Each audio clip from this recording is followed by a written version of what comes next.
Пратениците од власта уште еднаш кажаа не за покачување на платите за работниците. Собраниската комисија за финансирање и буџет не го одобри амандманот за линеарно покачување на платите во јавниот сектор, а од Сојузот на синдикатите побара оставка од пратениците кои гласаа против предлогот. Вела дека тие не заслужуваат да бидат народни избраници. Кочовска, Коле Чакарлиев, Арта Билјали Зендели, Байрами Кадрија и Панчо Минов кој гласаше, тоест не гласаше, не кеше да помогнеше на работниците, никогаш повише пратеници, никогаш повише глас од работниците.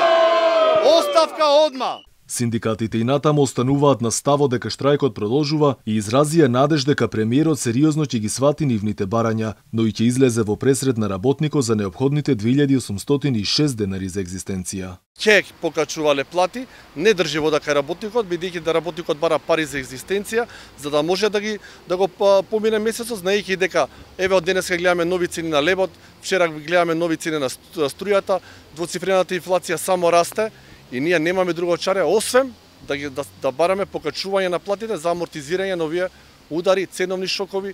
Синдикатите и денеска поставија столчиња пред собранието. Оттаму повторија дека е голема разочараноста кај сите, зашто никој досега не се одважил да им помогне на работниците кои со сегашните плати едва крпат крај со крај, а капак на се е и поскапата струја која од месецов се зголеми за 7,4%.